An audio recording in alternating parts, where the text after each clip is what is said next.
اللهم صل على سيدنا محمد يا رب صل وسلم دائما ابدا على حبيبي. سب سے پہلی تعلیم والدین کو بچے کو ٹوائلٹ کے استعمال کی دینی چاہیے. طہارت تو یہاں سے شروع ہوتی ہے نا. طہارت کہاں سے شروع ہوتی ہے؟ سب سے پہلے قضاء حاجت کا طریقہ، استنجا کیسے کرنا ہے. نبی صلی اللہ علیہ وسلم نے صحابہ کو یہ بھی سکھایا ہے. اعتراض کیا کرتے تھے کہ تمہارے نبی تمہیں یہ بھی سکھا رہے ہیں. تو پتہ چلا بھائی یہ بھی سیکھنے کی چیز ہے. اگر بچپن میں بچے کو نہیں سکھائیں گے وہ گندگی پھیلائے گا وہ ہر جگہ. رسول اللہ صلی اللہ علیہ وسلم نے ارشاد فرمایا اذا استيقظ احدكم من منامه فلا يغمسن يده في الاناء حتى يغسلها ثلاثا. یہ آداب سکھائے جا رہے ہیں. فرمایا جب صبح بیدار ہو، اس زمانے میں نلکے نہیں ہوتے تھے، بالٹی میں ہاتھ ڈال کے پانی نکالنا پڑتا تھا. فرمایا ہرگز ہرگز ہرگز بالٹی میں ہاتھ مت ڈالو. حالانکہ صبح ہم اٹھے ہیں تو ہمیں کوئی ہاتھ پہ گندگی نظر نہیں آ رہی، لیکن بھائی ممکن ہے کہ رات فَإِنَّهُ لَا يَدْرِي أَيْنَ بَاتَتْ يَدُهُ. فرمایا اس کو پتہ نہیں اس کے ہاتھ نے رات کہاں گزاری ہے. ہو سکتا ہے ہاتھ شرمگاہ پہ لگ گیا ہو سکتا ہے کوئی گندگی آ گئی ہے اس پہ. فرمایا پہلے 3 دفعہ اس کو الگ سے دھو، کسی مگے کے ذریعے یا کسی اور طریقے سے. کچھ بھی نہیں ہو تو پھر علماء کہتے ہیں تھوڑا سا چلو بھر پانی لے کے اچھی طرح ہاتھ دھو لے، مجبوری ہے. 3 دفعہ آپ نے فرمایا ہاتھوں کو اچھی طرح دھو گے، اس کے بعد ہاتھ اس لائق ہوتا ہے کہ اس کو بالٹی میں ڈالا جائے. یہ رسول اللہ صلی اللہ علیہ وسلم مسلمانوں کو کیا سکھا رہے ہیں؟ بولو بھائی، صفائی، طہارت، کہ پانی کو تو گندا مت کرو. اور یہ کھڑے ہو کر ادھر ادھر چھیٹے جا رہی ہیں اور وہی پینٹ چڑھا کے، نہ کوئی استنجا، وہی پیشاب کے قطرے بھی ٹپک رہے ہوں گے. اور بچہ بھی پڑھا لکھا لگ رہا تھا. ڈریس سے لگ جاتا ہے نا کہ تھوڑا سا بھائی ڈریسنگ سے بھی کچھ محسوس سا ہو جاتا ہے کہ کچھ شاید کسی اچھے اسکول میں پڑھا ہو، لیکن نہیں، تمیز نہیں. والدین اگر بچپن میں بچے کو سکھا دیں تو سوال ہی پیدا نہیں ہوتا بچہ ایسی حرکت کرے. تو بہت معذرت چاہتا ہوں اتنا گندا واقعہ میں نے سنایا، لیکن یہ بتانے کے لیے کہ جو پبلک ٹوائلٹ ہیں ان میں بہت احتیاط کیا کریں. اب لوٹے کو نہ دھوئیں جا کے وہمی نہ بنے، لیکن یہ کہ احتیاط کیا کریں. کچھ بھروسہ نہیں ہے کیا ہو رہا ہے. یہ جو بھنگی بیچارے ایئرپورٹ کے باہر ہوتے ہیں نا، جو ہر وقت صاف کر رہے ہوتے ہیں، ان کی 1 دن کی چھٹی کر دو. 1 دن کی چھٹی کر دو، پھر دیکھو حال کیا ہوگا واش رومز کا. پھر دیکھو حال کیا ہوگا. 1 گھنٹے کی ہاں چھٹی کر کے دیکھو، پھر دیکھو حالات کیا ہوں گے. قوم میں سب کی بات نہیں بار بار بتا رہا ہوں بھائی آپ لوگ کے علاوہ، قوم میں واش روم کو استعمال کرنے کا سلیقہ نہیں ہے.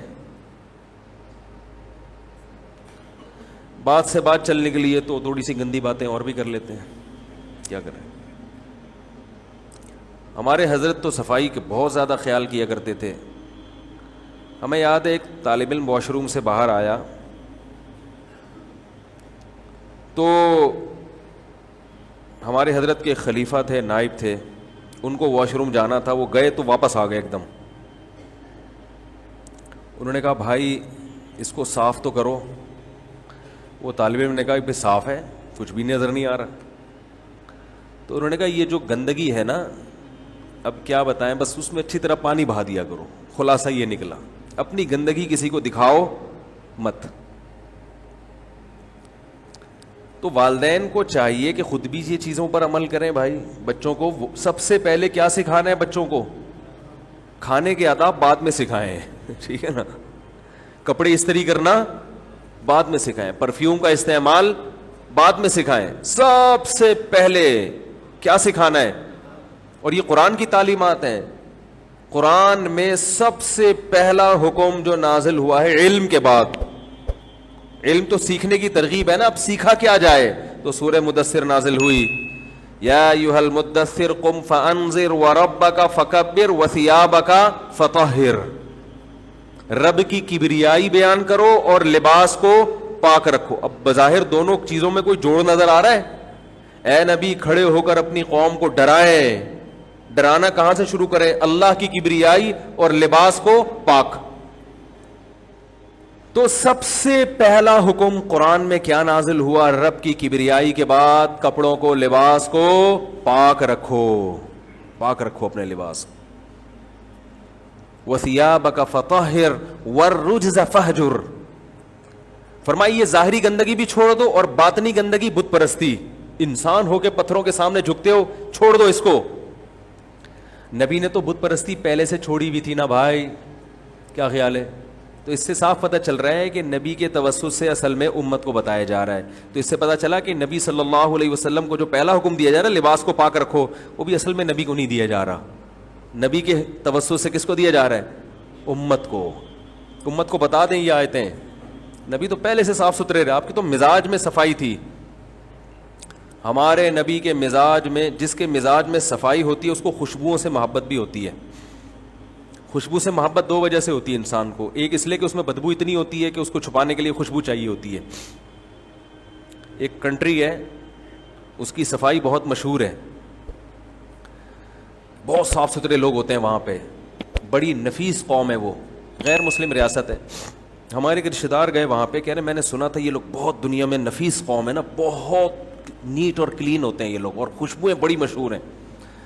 کہہ رہے جب میں وہاں گیا تو پتہ چلا کہ ان کی خوشبوئیں اس لیے مشہور ہیں کہ ان کی بدبو بڑی مشہور ہے. غیر مسلموں کی صفائی میں ظاہری صفائی کا تو بڑا اہتمام ہوتا ہے, باڈی کا اتنا خیال نہیں کرتے وہ لوگ. کہہ رہے پتہ چلا یہ ان کو کیا بدبو اتنی ہے, منہ صبح اٹھ کے منہ نہیں دھوتے ہے بھائی, تو منہ سے بدبو آ رہی ہوتی ہے تو ماؤتھ اسپرے ایسے کیا نکل لیا. نہاتے نہیں ہیں تو پسینے کی بدبو, اور کھاتے بھی سور کتے اس کی اور الگ سے بدبو. وہ باڈی میں وہ بھی بدبو بھی تو آ جاتی ہے نا, کتا پن تو آئے گا جب آپ کتے کھاؤ گے, تو اس کے لیے الگ اسپرے. مجھے لوگ گفٹ کرتے ہیں جا کے باڈی اسپرے, ماؤتھ اسپرے. میں حیران ہوتا ہوں یار باڈی میں بدبو کہاں ہوتی ہے کہ جو ہم اسپرے کریں یار اس پہ. وہ کہہ رہے بدبو ختم کرے. بدبو اللہ نہ کرے یار ہماری باڈی میں, اللہ نہ کرے بدبو ہو تو ہم جا کے نہائیں گے.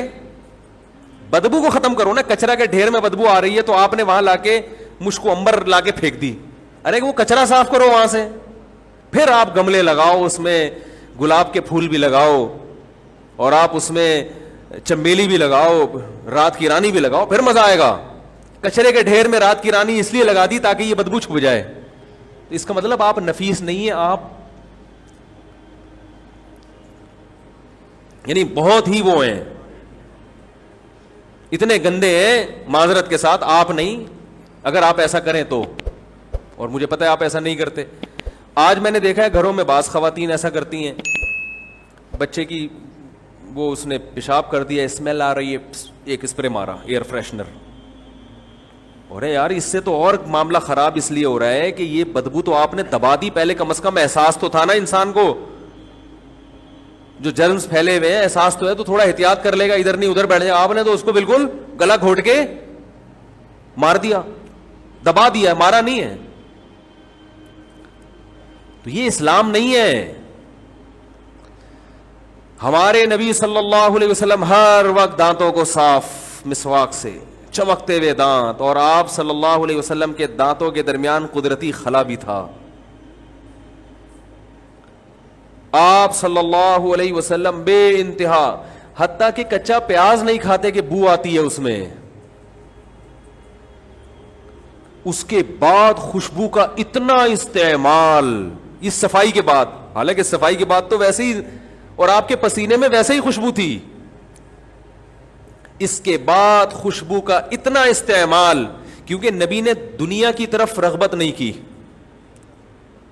آپ صلی اللہ علیہ وسلم کا بستر کوئی لگژری نہیں تھا, گھر لگژری نہیں تھا, ایک پیالہ لٹکا ہوا ہے, اسی میں کھانا بھی, اسی میں پینا بھی, سب کچھ اسی میں, اور بستر کیا ہے وہ کھجور کی چھال بچھائی ہوئی ہے. تو دنیا سے بے رغبتی, کھانا ایک وقت کا ملا تو 2 وقت کا ناغا, اور وہ ملا کیا کھجور ہے تو 40 دن کھجوری کھا رہے ہیں, جو کی روٹی کھا رہے ہیں, بہت سادگی. مفتی طارق مسعود صاحب کے بیانات سننے کے لیے youtube.com/مفتی طارق مسعود کو سبسکرائب کریں, اور اگر آپ لائیو ویڈیو کو کبھی بھی مس نہیں کرنا چاہتے ہیں تو سبسکرائب کرنے کے بعد بیل آئیکن پہ کلک کرنا مت بھولیں. جزاک اللہ.